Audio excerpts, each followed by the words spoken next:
delicioso, manifestações supranormais entre os primitivos. Eu lembraria a vida dos polinésios de Max Friedel Lang, que vem no mesmo teor.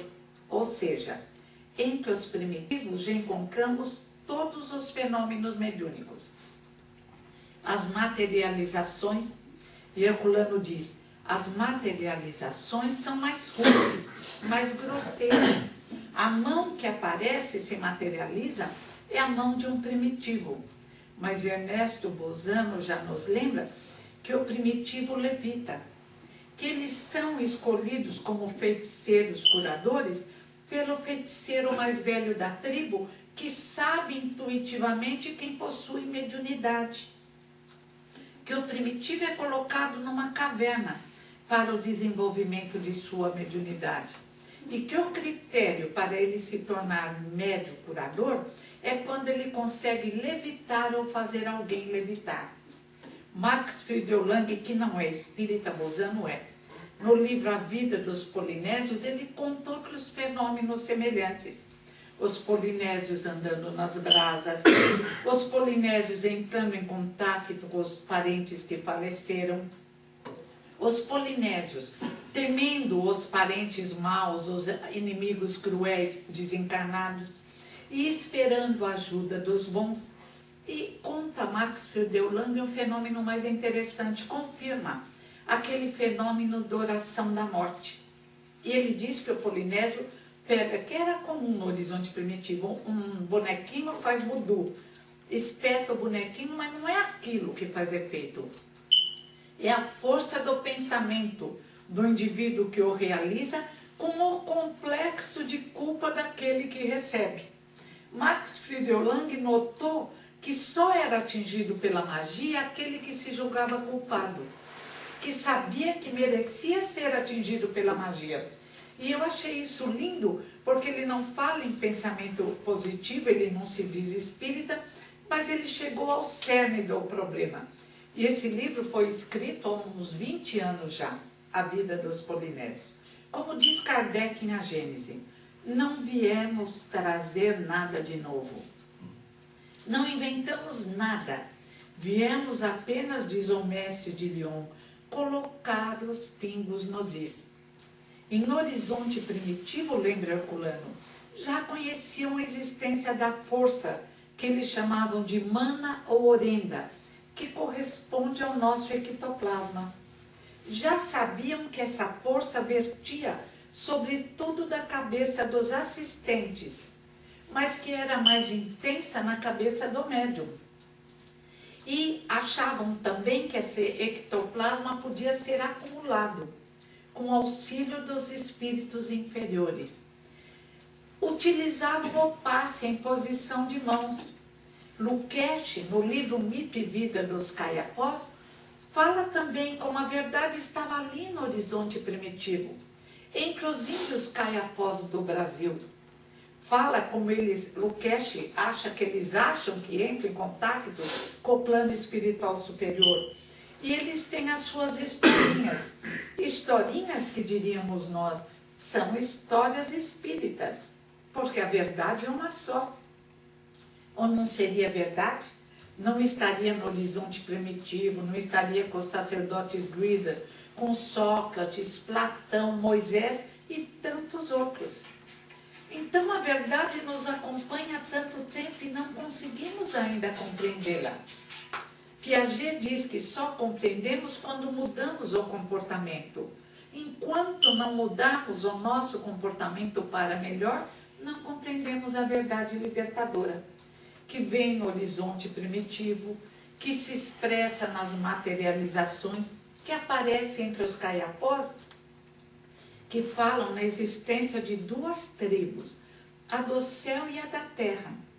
Eles dizem que a tribo existia no céu e que a vida era muito boa, a caça farta, olha a alegoria de Adão e Eva. Mas aí, dizem os caiapós, um índio curioso, novamente a curiosidade, só que não era uma índia, era um índio, fez um buraco para procurar um tatu e caiu na terra. E a partir daí surgiu a tribo da terra. Mas de vez em quando, dizem os caiapós, um vento forte bate e joga alguns da tribo da terra no céu. E de vez em quando eles dizem, de novo alguém chega no buraco do tatu e cai na terra. Isso é espiritismo. Dois universos, um material espiritual entrelaçados. Uns descem, outros sobem, uns reencarnam, outros desencarnam. A verdade está ali. Mas por que temos tanta dificuldade em entendê-la e principalmente em praticá-la? Herculano nos lembra que o grande erro nosso foi convencionarmos que somos indivíduos apenas de carne. Na realidade, mesmo quando colocamos o rótulo de espiritualista, somos na prática profundamente materialista, porque tentamos mergulhar na festa no mundo como se só existisse isso. Novamente escravizamos-nos aos impulsos do corpo físico, aos instintos que herdamos dos animais, a todos os pensamentos menores que nos acompanham através dos séculos. E foi a tal ponto isto aparece que entre os camponeses existe também uma história linda que Leonardo Boff conta no seu livro A Galinha e a Ave, ou A Águia e a Galinha. E eu repito no meu livro Educação Espírita sobre como os camponeses foram verificar que um indivíduo que pega uma águia, que é linda, que tem uma capacidade de visão incrível, mas a trata como se ela fosse apenas uma galinha, consegue transformar a águia em uma galinha. A tal ponto que um camponês viu o seu vizinho criando uma águia como se ela fosse uma galinha, e a águia incapaz de voar, com a cabecinha baixa se alimentando das migalhas sujas debaixo da terra. O amigo do camponês ficou louco e disse para ele, como você faz isso com uma águia? Transforma num simples galináceo?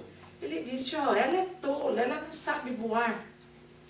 Aí o amigo do camponês pediu, deixe-me tentar educá-la para que ela seja uma águia poderosa. Ele falou, pode levar, mas você não vai conseguir. Ela pensa que é uma galinha e se comporta como tal.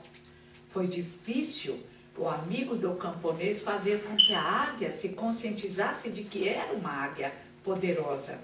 Ele mostrava às suas companheiras e dizia, veja, elas voam em direção ao sol.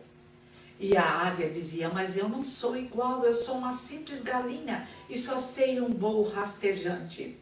Ele dizia, você pode conquistar seu alimento, seus olhos são poderosos, olhe sem medo a verdade. Ela dizia, não quero, eu estou feliz, presa nos muros de um quintal, me alimentando da migalha suja de barro.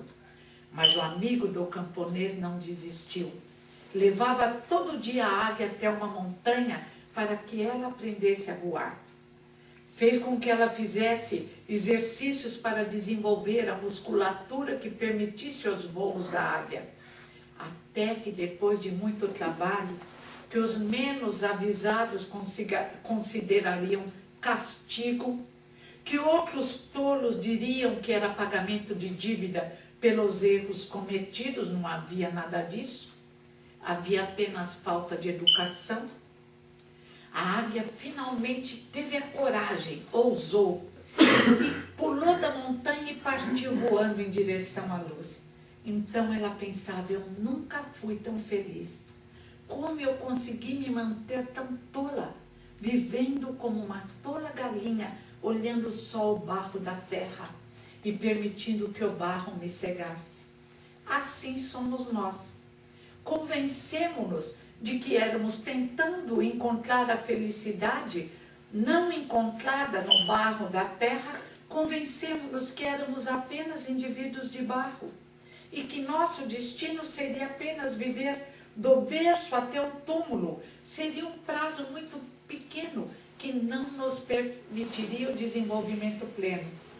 E, em vez de encontrarmos a felicidade nos voos maiores do pensamento, na alegria de amar e de servir, diminuímos ainda a nossa capacidade de amar, que era grande no horizonte primitivo, porque amávamos o clã, a tribo, Diminuímos para pequenas famílias com 2, 3 elementos. E mesmo nessas famílias, muitas vezes vivemos numa guerra terrível. Tornamos-nos solitários, envolvemos-nos no cobertor terrível do orgulho e do egoísmo. E a nossa vida ficou muito difícil. E fizemos pior. Quando Jesus, percebendo a nossa necessidade, veio à terra e se vestiu com a veste de carne, como deve ter sido difícil para a luz pura que é Jesus, se vestir com a veste de carne para nos despertar. É o camponês da parábola da águia galinha, e nos disse: olha, vocês são especiais, são deuses, são luzes, podem fazer o que eu fiz e muito mais, podem curar, cresçam. Ainda não conseguimos entendê-lo. E pior, irritados, Jesus nos fala na parábola do festim de núpcias, que acabamos com todos aqueles que nos convidavam ao crescimento espiritual. Irritados, crianças tolas, tentamos ficar grudados, chafurdando no barro da terra, e matávamos todos aqueles que nos faziam um convite. E pior, convencionamos que o convite era para o pagamento de dívidas, que Deus era um agiota terrível. No livro Concepção Existencial de Deus, unido a outro, o mistério do ser entre a dor e a morte, José Herculano Pires nos faz refletir sobre esse problema que criamos, impedindo-nos a compreensão da verdade libertadora. Verdade que nos torna fortes, verdade que nos torna felizes, verdade que nos permite compreendermos a finalidade da existência. Mas como podemos compreender o voo gracioso da águia vitoriosa se permanecemos mergulhados no barro da terra? Confundimos a verdade. E no mistério do ser ante a dor e a morte, Herculano nos lembra que convencionamos ainda no espiritismo, o meio espírita, na incompreensão do espiritismo, que somos apenas indivíduos fechados num grande aquário e chicoteados pelos capatazes de Deus. Existiriam capatazes bons e capatazes maus, mas para a nossa evolução, interessante seria que permitíssemos o chicote dos capatazes de Deus, e a dor seria a única forma de evolução. É preciso, o Espiritismo visa quebrarmos o aquário, permitirmos que a luz nos esclareça, compreendermos as palavras de Jesus: se tiverdes fé do tamanho de um grão de mostarda, nada será impossível. Mas se continuarmos a nos considerarmos pecadores, atraindo os desafetos e sócios de erros do passado, impedindo que eles cresçam e nos impedindo de crescer, continuaremos mergulhando na sombra. E ao contrário de quando ouvimos a parábola do festim de núpcias, as sombras hoje nos intoxicam. Precisamos da luz. Sois Deus e sois luzes. Nosso alimento é a luz. E não há outra forma de conseguirmos a felicidade senão através da luz. E Deus, tão bem apresentado no Livro dos Espíritos, na pergunta primeira, o que é Deus? É a inteligência suprema do universo, causa primeira de todas as coisas. Não é o velho terrível de Adão e Eva. Não é o Iavé sanguinário que mandava matar aqueles que não acreditassem no Deus único. Não. Deus é amor, é compaixão. É o Pai da parábola do filho pródigo. É o Pai que nos perdoa incondicionalmente.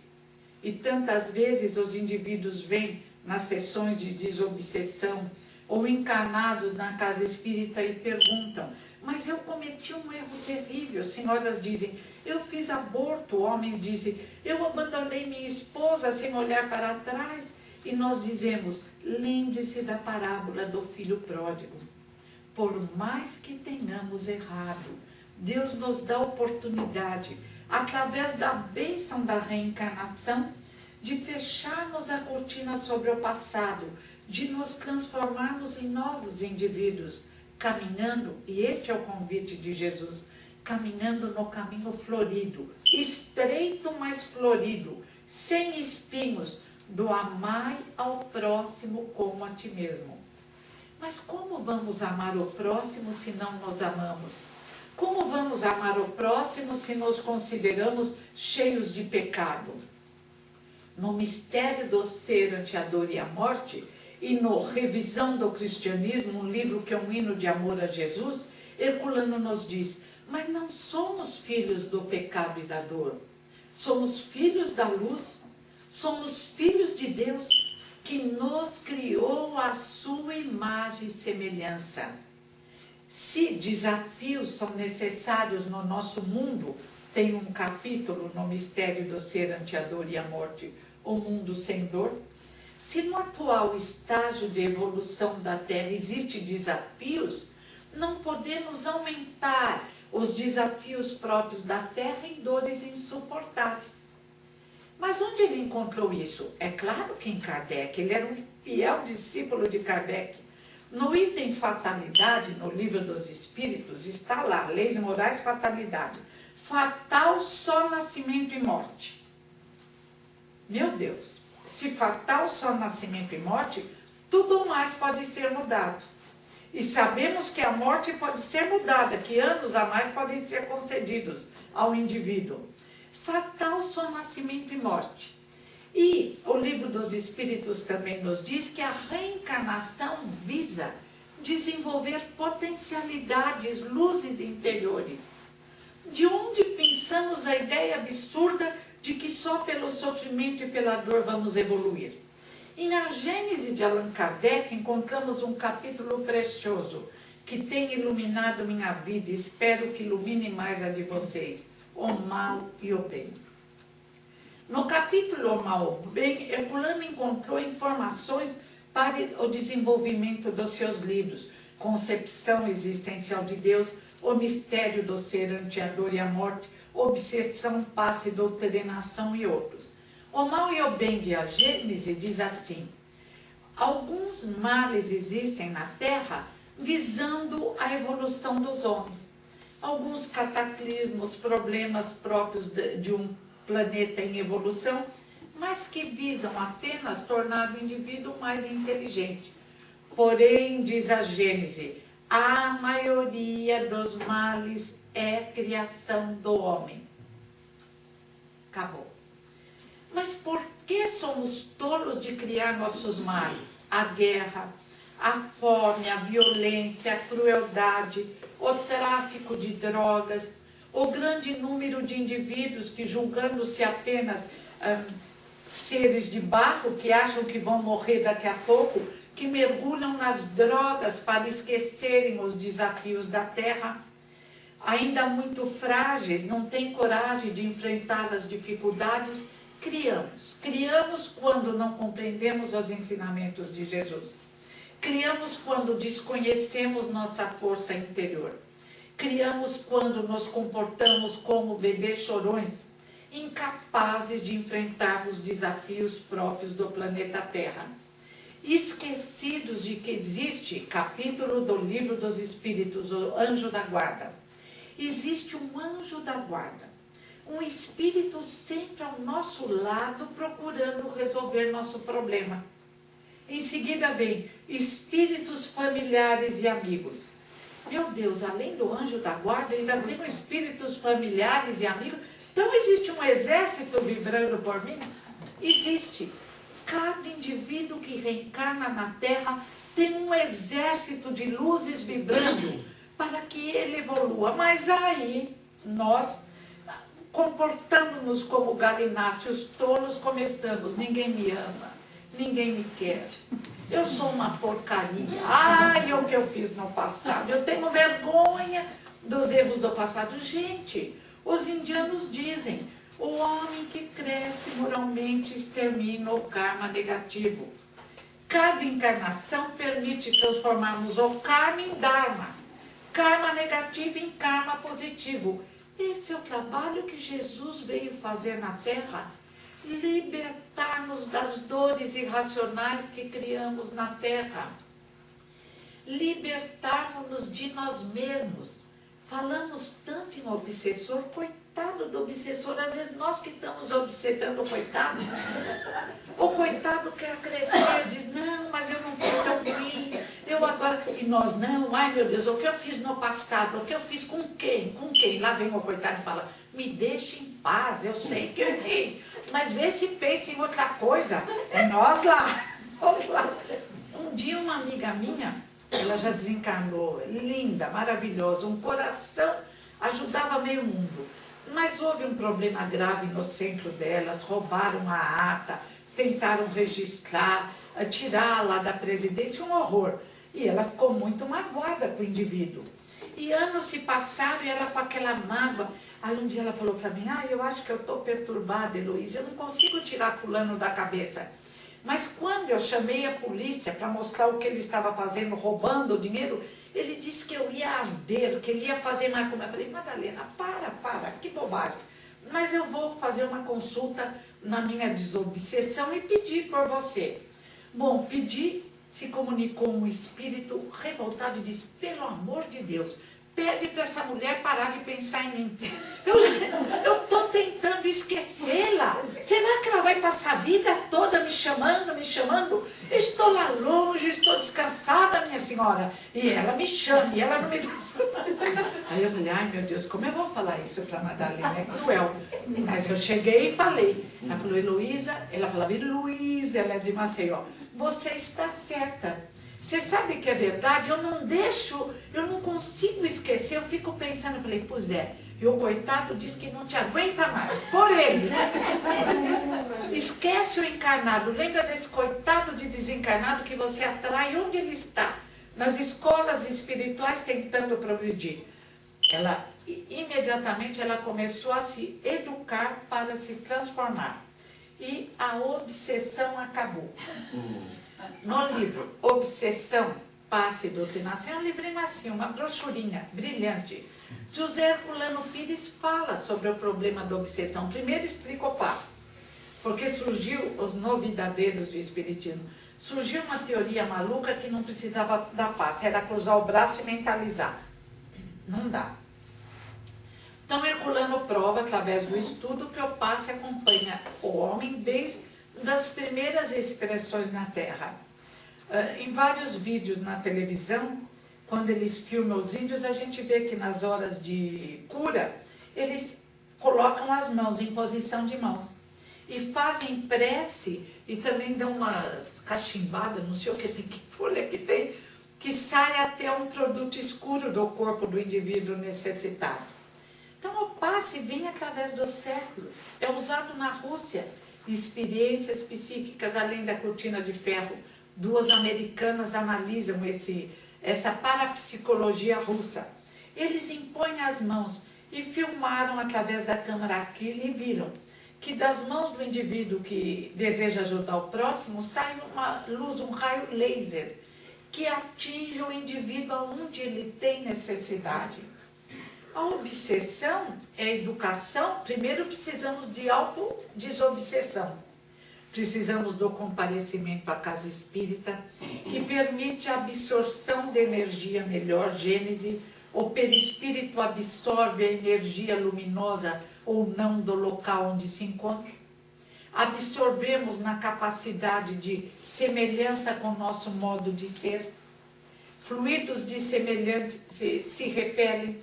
Aquele que age mal, pensa mal, tem mais dificuldade em absorver o auxílio, a cura.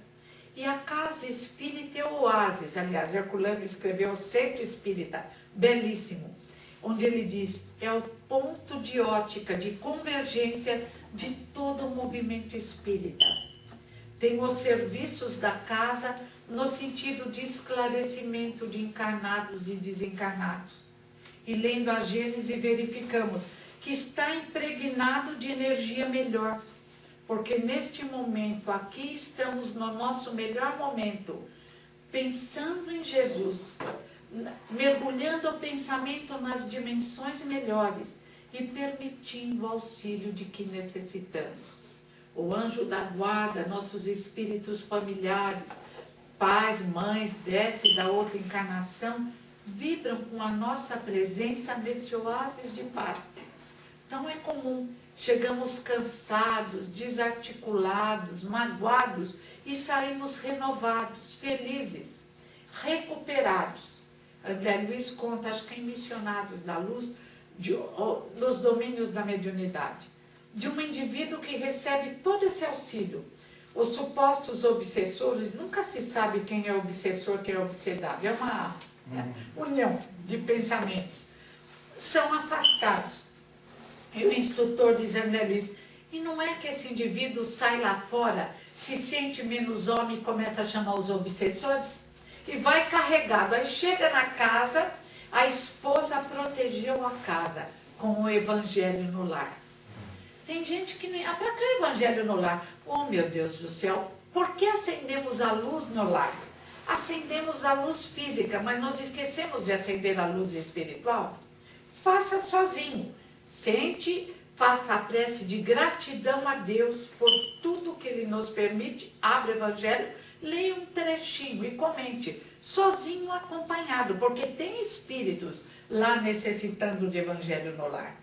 Coloque uma boa música.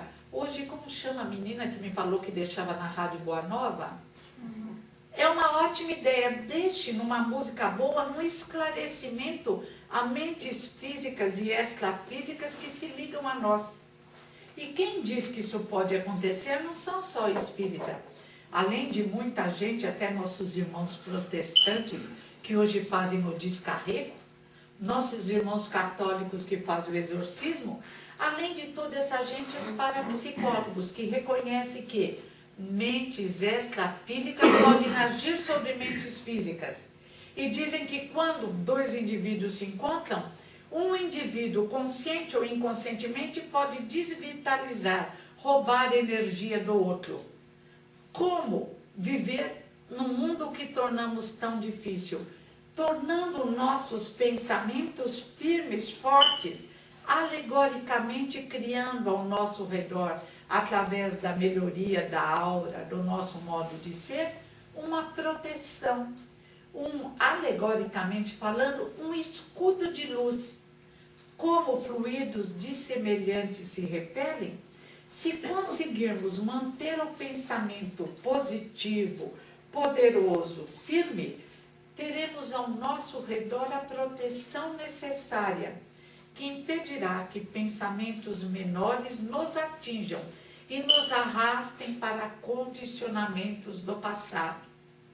Sócrates já dizia que a alma, quando renasce no corpo de carne, fica entorpecida, emburrece e começa novamente a se entregar aos condicionamentos do passado. Quando nós colocamos uma roupa para fazer ginástica, já ficamos animados, já dá vontade. Quando colocamos uma roupa de festa, já queremos ir para a festa. Já ficamos num estado festivo. Quando reencarnamos e nos vestimos com a roupa de carne, por nós construída, herdeiros de nós mesmos, como diz André Luiz, e dos séculos, como diz Jung, das coletividades, quando reencarnamos, a tendência é voltarmos às festas do mundo do passado, que não deram bom resultado muitas vezes. Então, a necessidade de uma mudança de hábitos. É apenas isso, é o aluno se desenvolvendo na grande universidade chamada vida, como dizia Paulo Freire. Tão preocupado em conseguir os diplomas do horizontal, não pode se esquecer do diploma maior da vertical, a arte de bem viver, que nos liberta dos impulsos inferiores, das dores deste mundo, nos fortifica para encontrarmos soluções nas horas difíceis. Esta é a finalidade de existência na Terra. Ninguém quer pagar dívida, ainda seria um agiota terrível, que cobraria juros e correção monetária. Que é isso, gente? Deus e amor. O plano em concepção existencial de Deus diz: Deus não julga o ser. O ser traz dentro dele as leis. Quando ele as contraria, É ele mesmo que se julga. Inflexível determina a pior pena. Na medida em que nos tornamos flexíveis e capazes de perdoar, capazes de amar, vamos levar esses sentimentos para nós mesmos. E vamos nos amar, nos respeitar e nos perdoar.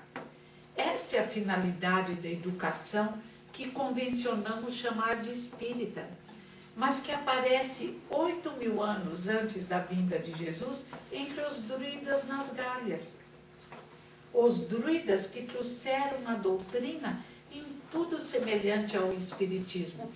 Quem faz essa comparação é Allan Kardec na Revista Espírita. Druidismo, crença num Deus único, crença na sobrevivência do espírito, crença na comunicação desses espíritos, crença na existência de um corpo energético, crença na nossa capacidade de cura, crença na possibilidade de mentes extrafísicas ou desencarnadas agirem sobre o mundo físico. Mas então, Kardec não veio inventar nada? Não precisava. A verdade esteve sempre ao nosso alcance. Civilizações conseguiram compreendê-la. Muitos indivíduos já partiram para dimensões melhores. Novas civilizações tomaram o lugar. O que apresenta também o livro dos Espíritos em Leis Morais, Lei de Progresso, Lei de Sociedade.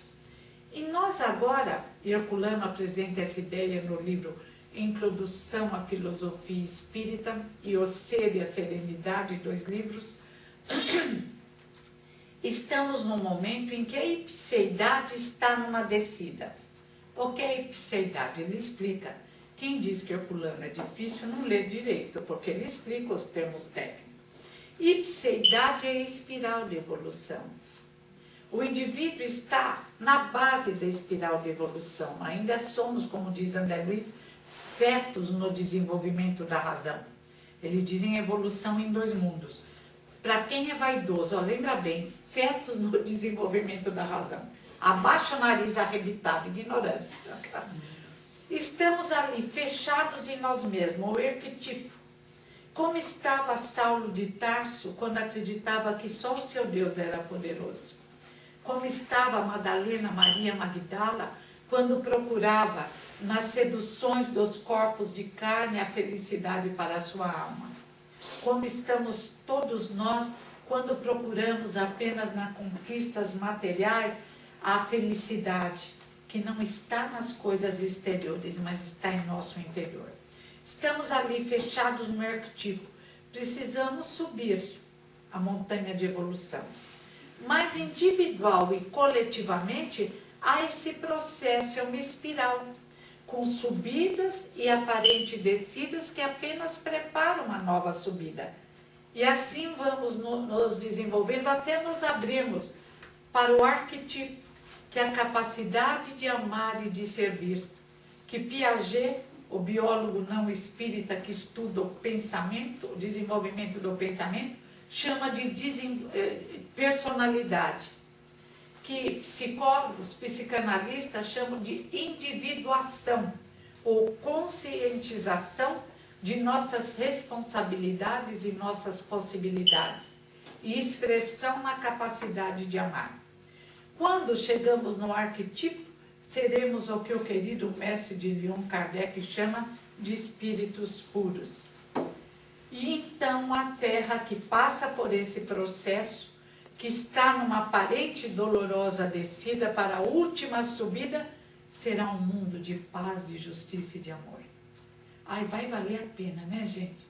Aí nós vamos esquecer as dificuldades, os desafios, vamos agradecer.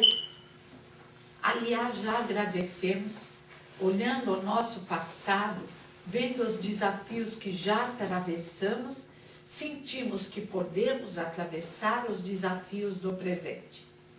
Muitas vezes, espíritos mais preguiçosos, levemente rebeldes, muito levemente, consideramos castigo, como a águia poderosa considerava castigo o fato de ter que desenvolver os músculos para voar. Mas interessante é que nossa sociedade materialista não considera castigo quando quer deixar o corpo físico bonito.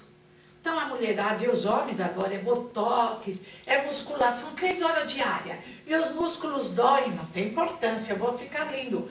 E por que tanta dificuldade na incompreensão da importância dos exercícios psíquicos para o desenvolvimento da capacidade de amar e de servir? O corpo físico é perecível, tudo bem que cuide do aparelho. Precisa azeitar, passar um creminho, fazer exercícios para os músculos ficarem fortes, mas não se escravizar ao corpo perecível. Todas as nossas energias melhores e maiores têm que se voltar para o nosso desenvolvimento espiritual. Caso contrário, verificaremos depois que perdemos muito tempo. Ninguém vai nos julgar. Ao contrário do que pensávamos entre os egípcios, não vai ter aquele juiz que nos faz 3 perguntas. Até esqueci as perguntas, ainda bem, porque ele não vai estar lá mesmo. E que colocávamos uma moeda para dar para o barqueiro. Olha que historinha linda, né? E uma moeda de ouro na boca do falecido, que ele precisava dar para o barqueiro que eu conduzia para o outro lado. Não. Nós estaremos diante de nós mesmos. O céu e o inferno de Kardec nos mostra espíritos felizes, espíritos infelizes, espíritos suicidas. E nós vemos que os felizes, como Jobá, Sanson, Filipe e outros, a Condessa Paula, rica, bonita, feliz quando viva, morre e continua rica, bonita, feliz. Nossa, ela não se perdeu? Com o dinheiro, com a beleza e com a riqueza, não. A Condessa Paula e outros indivíduos que souberam caminhar no caminho do amor, da alegria, do servir, aguentando, é claro, os desafios que existem em mundos de provas e expiações. No livro O Mistério do Ser ante a Dor e a Morte, Herculano pergunta com propriedade. Ele diz assim: os saberetas espíritas, quando veem um indivíduo com uma perna doente, dizem: mas o que esse indivíduo fez na outra encarnação?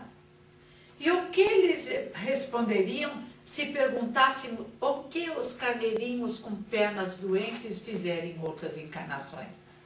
O que os cachorrinhos e animaizinhos com cânceres no pulmão, no fígado, no estômago fizeram em outras encarnações? Nada de errado.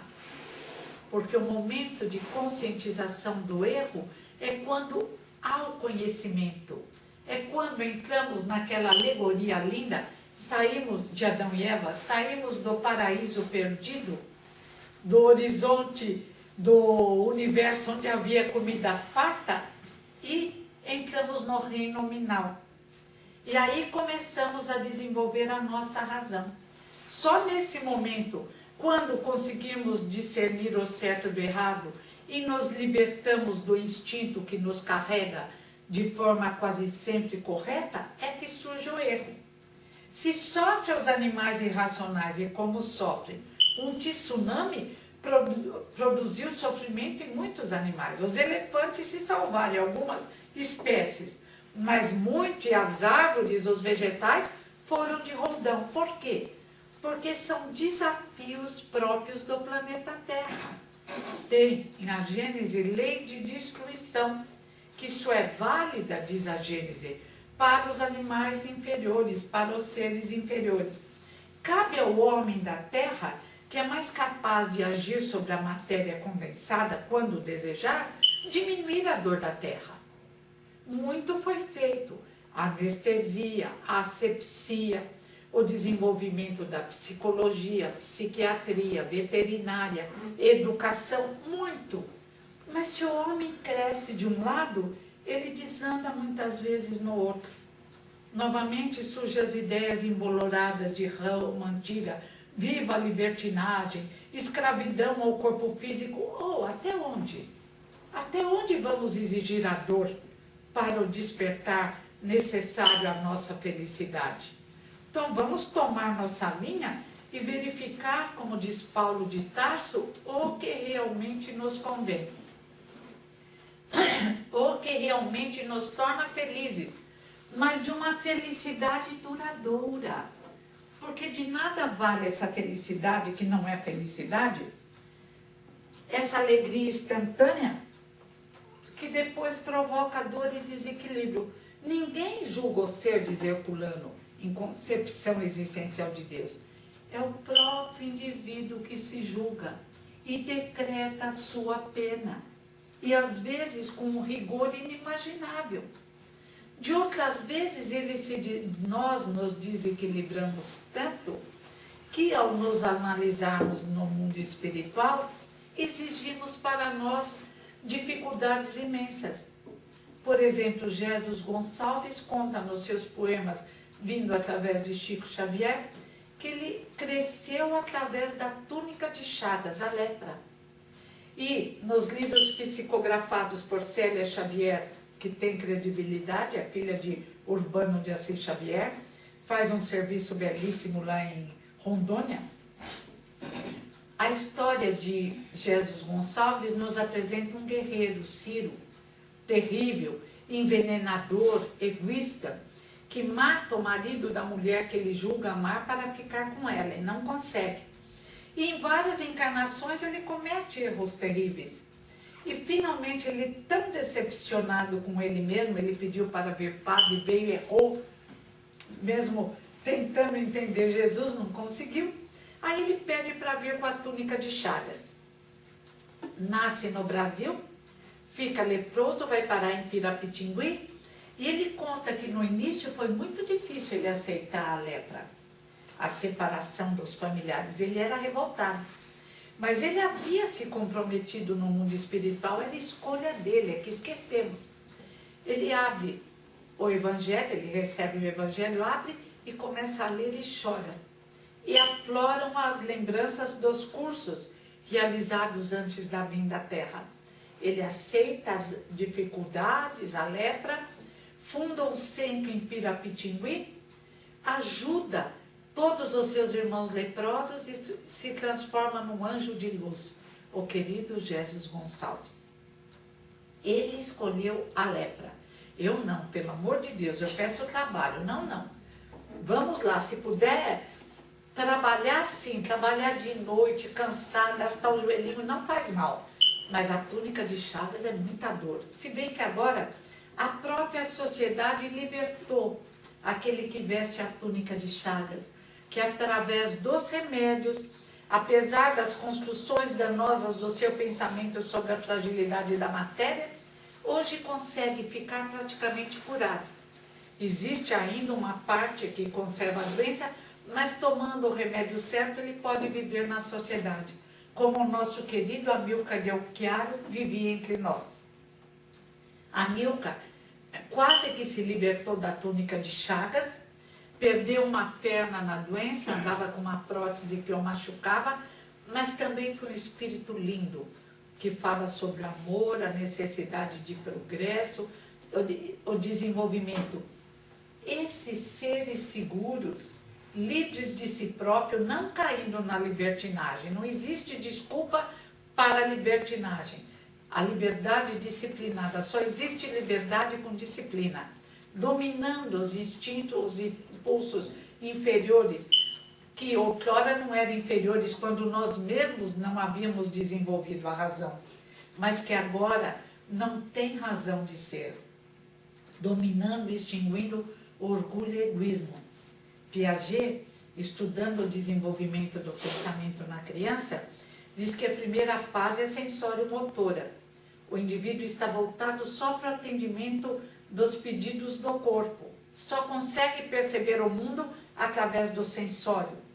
Depois vem a fase operatória, pré-operatória, que se caracteriza por crianças egoístas, tolas, que pensam que o universo existe para servi-la, que acham que quando bate a perna na cadeira e a cadeira que a chutou, vive num mundo mágico. Eu penso que alguns indivíduos não conseguem se libertar desse período. Continuam incoerentes como crianças de 2 a 4 anos, falam uma coisa e fazem outra, como alguns dos nossos políticos, alguns, não vamos, a maioria. Alguns dos nossos políticos são incapazes de se colocarem e sentirem a dor do próximo, Piaget viu que sentadas frente a um amiguinho, elas não conseguiam imaginar como o amiguinho enxergava um vaso, porque estavam centradas em si mesmas. Depois, em um período operatório formal, quando elas começam a se abrir para o mundo. E, finalmente, operatório concreto, quando elas estão apegadas ao concreto, e formal, ficamos ali no pré-operatório. No sensório motor, só apegados ao concreto. No operatório ou no operatório concreto, continuando ainda, o que eu posso pegar, o meu carro, a minha casa, mas não para usar do conforto, numa verdadeira escravidão. E a doutrina espírita só visa nos libertar disso. Ninguém veio para sofrer, nem para pagar dívidas. Agora, viemos sim para enfrentar desafios. E se criamos uma dificuldade, outrora fomos fortes na hora de agir errado, agora tem que ser forte na hora de agir certo. Não vale choro nem vela. É enfrentar a verdade, a dificuldade e vencê-la. Mas como temos um exército luminoso ao nosso redor, vale a pena continuar. E para encerrar, só um pedaço, que todos são lindos, mas esse eu achei muito bonito no livro Introdução à Filosofia Espírita. Fé e Razão. O capítulo chama Fideísmo Crítico. Fé e razão, diz o mestre em filosofia formado pela USP, José Herculano Pires. Fé e razão são partes do psiquismo do indivíduo. Não existe alguém sem fé ou sem a razão. A fé é o desejo de justiça, é a confiança em nós mesmos, diz o Evangelho, fé humana, e a confiança na inteligência do universo, fé em Deus. E a razão se forma nas expressões do indivíduo na matéria. A razão se desenvolve através das experiências do sentido na fase sensório-motora, e a cada encarnação precisamos dos estímulos necessários para que os conceitos adquiridos em outras encarnações aflorem. E é isso que causa as diferenças individuais não explicadas pelos materialistas, porque as diferenças individuais são apenas frutos das várias encarnações. Cada um não é uma página em branco, traz em si o resultado das experiências. E só nos desenvolvemos através de experiências. Tantas vezes desejamos salvar nossos filhos de experiências, mas se eles não passarem pelas experiências agradáveis e desagradáveis, não desenvolvem. E nessas experiências vamos desenvolvendo os conceitos. Os conceitos são a alma das palavras. Vallon, outro estudioso do pensamento, diz que para o indivíduo poder viver bem, desenvolver o raciocínio, precisa aprender os conceitos. Mas primeiro os conceitos do cotidiano. Se não aprender os conceitos do cotidiano, o beabá, o alfabeto, ele não entende os conceitos científicos. Ele vai mais tarde na escola decorar, mas não vai memorizar. Os conceitos do cotidiano são os conceitos de pai, mãe, Deus, amor, autoridade. É através do exemplo da família biológica ou substituta que o indivíduo se desenvolve nesses conceitos, para depois entender os conceitos científicos, para depois entender química, física, biologia. Como falta essa base na nossa educação, hoje existe o caos. Não se desenvolve os conceitos espirituais, os conceitos morais. Não se desenvolve a capacidade de criar e de pensar. E depois reclamamos que as nossas crianças hoje, que o gênio desapareceu, que as crianças são pouco criativas e que não estão interessadas na escola, porque a educação não acompanhou a dinamização, a energia que existe hoje em todo o planeta Terra, porque é exatamente a hora da grande subida de evolução. E aos espíritas cabe o desenvolvimento dos conceitos científicos. Penetrar na compreensão o que é perispírito, o que é o corpo físico, o que nós somos. Muita gente pergunta, mas quem pensa, é o espírito ou perispírito? Poupe-me, o espírito é tudo, diz Kardec. É o espírito que nós somos, centelhas divinas, cuja cor varia do vermelho ao rubi vivo, que pensa, que ama, que se equilibra ou se desequilibra. O corpo físico e o perispírito são apenas instrumentos de trabalho. E a ciência chegou até o corpo energético, o perispírito, o corpo bioplásmico, como dizem os parapsicólogos. Mas nós estamos no espírito e a ciência vai chegar lá. Mas enquanto ela não chegar, não aceitamos novidadeirismo, opiniões pessoais, informações apenas de um médium ou só de um espírito, porque diz Kardec, eles podem estar errados. E para encerrar, Herculano diz que fé e razão devem estar equilibradas e dar as mãos em torno de um tronco à vontade que representa o livre-arbítrio, com os conceitos bem desenvolvidos, o desejo de justiça e de amor, impulsionando a vontade, conseguiremos finalmente os voos maiores realizados pelas águias. O voo em direção à verdade, à luz que nos liberta da sombra, do sofrimento e da dor. E permanecer numa terra onde o reino de Deus está implantado. É o que o livro lindo de Herculano, o Reino. O reino de Deus cujos elementos são Deus, amor, justiça. Por isso eu amo o Pai, mas adoro o autor José Herculano Pires. Obrigada.